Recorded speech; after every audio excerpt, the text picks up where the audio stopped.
पूर्णांक क्या पढ़े थे? पूर्णांक के बारे में आप लोगों ने देखा और प्रोजेक्ट वर्क भी किया।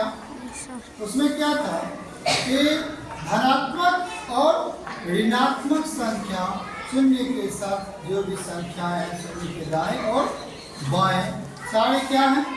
पूर्णांक। इसके विषय में हमने योग के बारे में पढ़ा और आज जो है हम लोग पढ़ेंगे उसके गुणन के बारे में। गुणन करने में, गुणन मतलब गुना करने पर क्या क्या उसका गुण है, गुण उसका क्या क्या गुण है, क्या क्या फायदा है, क्या होता है गुना करने पर, इसके बारे में आज हम समझेंगे। हमने पूर्णांकों के गुणन के गुण पे 6 एग्जाम्पल को यहाँ लिखा है। पहला है गुणन के अंतर्गत समृद्ध। समृद्ध क्या होता है? आप लोगों ने देखा कि जब किसी दो पूर्णांकों को आपस में गुना करते हैं तो वह संख्या एक पूर्णांक प्राप्त होती है। उसको हम क्या कहेंगे? समृद्ध। क्या कहेंगे? समृद्ध कहते हैं, पूर्णांकों का समृद्ध कहते हैं। जैसे यहाँ पर a गुना b एक पूर्णांक, हम कहते हैं ए भी एक पूर्णांक है। मान लो कि ए जो है वह 5 है और बी क्या है? बी 6 है। जब दोनों को गुना करेंगे ए गुना बी 5 गुना 6 बराबर क्या हो जाएगा? 30। क्या होगा? 30 होगा। यह भी 30 क्या है? पूर्णांक है। अगली बात समझ में। दूसरा है गुणन की क्रम विनिमेयता। क्या है? क्रम विनिमेयता। अगर हम उसके क्रम में अंतर करके गुना करते हैं तो उसमें क्या परिवर्तन होता है? जैसे ए बराबर हमने लिखा 5 और बी बराबर लिखा 6, ठीक है ना? बी बराबर 6 लिखा तो इसका तो पूर्णांक आ गया। यह क्या है? गुणन के अंतर्गत समृद्ध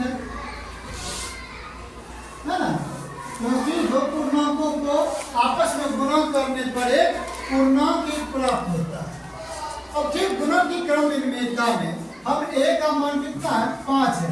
मान लेते हैं इसमें -6 यहाँ -6 30 होता ना।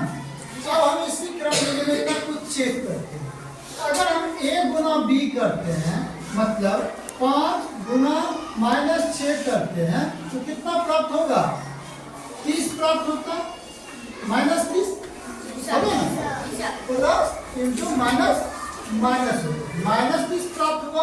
दूसरे कंडीशन में b इंटू ये d इंटू a अगर करते हैं, b गुना a करते हैं यानी -6 गुना 5 करते हैं तो भी हमको क्या प्राप्त होता है? -30 प्राप्त होता है। तो इसका मतलब क्या हो गया? यह गुणन का क्रम विनिमेय, क्रम में अंतर कर देने पर अगर गुना में हम लिखते हैं तो भी हमारा आंसर यह पूर्णांक एक ही होता है। इसलिए a गुना b is equal to b गुने a। आगे बात समझ में। ऐसे और भी ढेर सारे उदाहरण देखेंगे, लेकिन पहले इन 6 टॉपिकों पर हम छोटी चर्चा कर लेते हैं। शून्य से गुणन।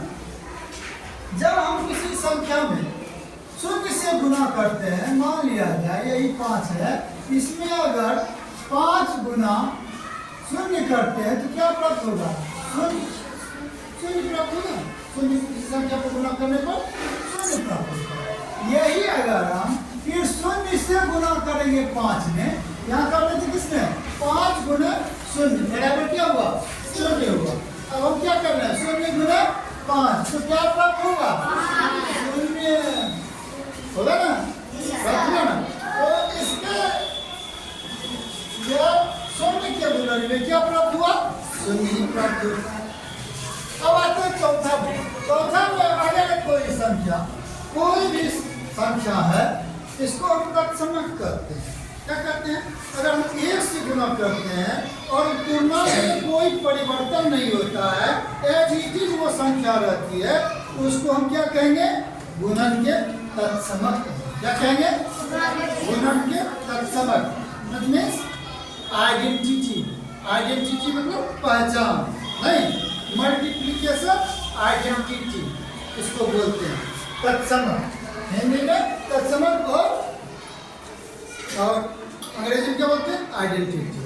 आगे बात समझ में। अब अपनी पहचान जो है, हम यहाँ रहें या दूसरे अभी 7 क्लास में हैं और हम चले जाएं 6 क्लास में, तो क्या आप टीचर से टीचर ही रहेगा और दूसरा कुछ तो नहीं हो सकते हैं। तो यही वो अपना जो मूल अस्तित्व है उसको वो समाप्त नहीं करता है, इसको हम कहते हैं गुणात्मक तत्समक। आगे बात समझ में। जैसे कि 5, अगर हम 5 को गुना 1 करेंगे तो क्या प्राप्त होगा, 5 ही प्राप्त होगा। और अगर हम 1 गुना 5 करेंगे तो क्या प्राप्त होगा, 5। यह संख्या का वास्तविक रूप है, बदलाव कुछ भी नहीं होता। लेकिन अगर हम इसमें -1 कर देते हैं, 5 गुना -1 कर देते हैं, घटाव कर देते हैं, तो यह क्या हो जाता है, -5।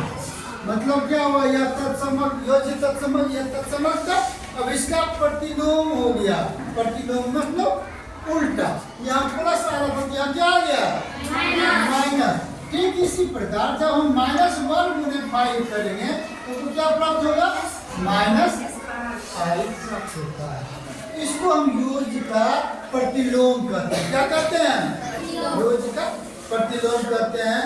गुणन के अंतर्गत, यह गुणन का चल रहा है, सिर्फ गुना में चल रहा है। आगे बात समझ में। अब 5वां कंडीशन देखते हैं, ए, बी और सी। चलिए अभी तक तो 2 के बारे में हम जान लेते, ए और बी के बारे में।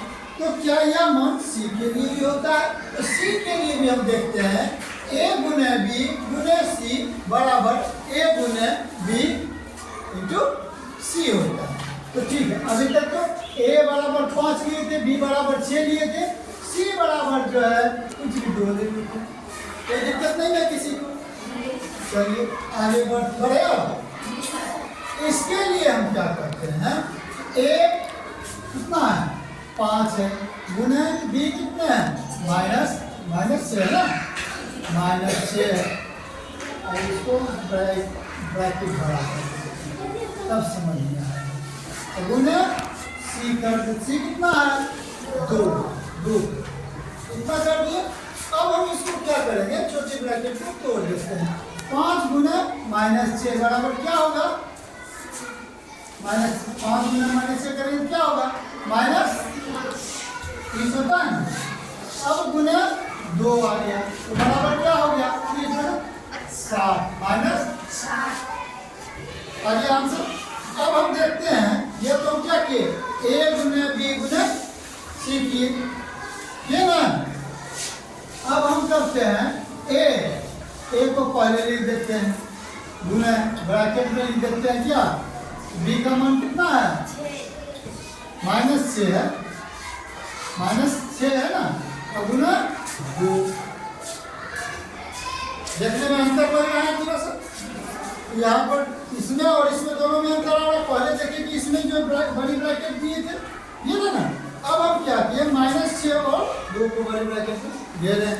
क्यों ऐसा बड़ी ब्रैकेट का प्रयोग किए, क्योंकि हम छोटी ब्रैकेट को यहाँ पर माइनस को दिखाना था, क्योंकि यह इससे अलग है, डिफरेंट है, इसलिए हम छोटी ब्रैकेट का यहाँ प्रयोग किए।